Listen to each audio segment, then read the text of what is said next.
Good morning, জয়গুরু। হায়দ্রাবাদের উদ্দেশ্যে রওনা হচ্ছি। মার শরীর ভালো না, মাকে নিয়ে হায়দ্রাবাদ যাব। কোনো দিন ভাবিনি আমি হায়দ্রাবাদ যাব, কেন আমার বেশি একটা পছন্দ ছিল না হায়দ্রাবাদ। মানে যখনই যাকে বলি হায়দ্রাবাদ চিকিৎসার জন্যই যা, তা আমার কোনো দিন ইচ্ছে ছিল না যে আমি হায়দ্রাবাদ আমার চিকিৎসার জন্য যাই, কিন্তু আজকে মাকে নিয়ে যেতেই হচ্ছে। মার গলব্লাডার স্টোন হয়েছে। আগরতলার মানে বেশিরভাগ ডাক্তারই বলেছে এখানে মানে করতে একটু রিস্ক হবে, মার বয়সটা অনেকটা বেড়ে গেছে তার জন্য। আর সেটাই আমাদের মাথায় ছিল যে যদি মার অপারেশন করতে হয় আমরা নয় চেন্নাই নয় হায়দ্রাবাদে যাব। যে যাক, আমার দেওর হায়দ্রাবাদ অনেকবার গেছে, ওর সব কিছু চেনা জানা, তার জন্যই মানে আমরা হায়দ্রাবাদে এসেছি। তো এখানে হায়দ্রাবাদে এসে মানে হসপিটালে গেলাম মাকে নিয়ে। যাক, আমার হসপিটালটা দেখে খুবই ভালো লেগেছে। মানে ভীষণ মানে কি বলবো, অনেক বড় মাপের হসপিটাল। মানে আমি কোনো দিন এত বড় হসপিটাল আমি কখনো দেখিনি।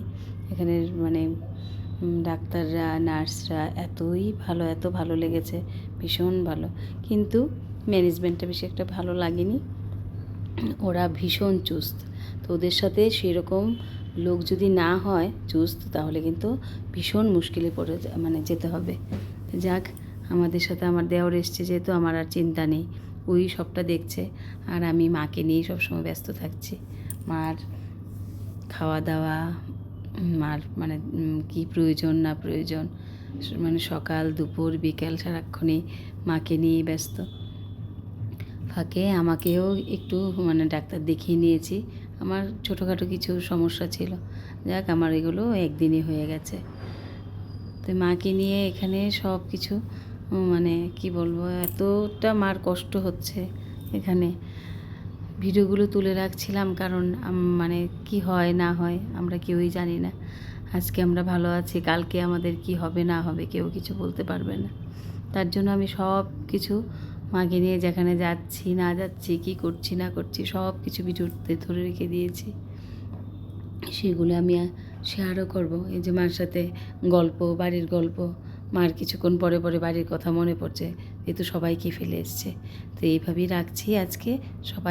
সবাই ভালো থাকবেন আর মার জন্য সবাই প্রার্থনা করবেন, মাকে যেন আমরা সুস্থভাবে নিয়ে আসতে পারি। কেন না, মার অপারেশনের ডেট দিয়ে দিয়েছে, আগামী মানডেতে মার অপারেশন হবে। তো আপনারা সবাই একটু প্রার্থনা করবেন ঠাকুরের কাছে। আর কি বলবো, সবাই ভালো থাকবেন, সুস্থ থাকবেন। জয় গুরু।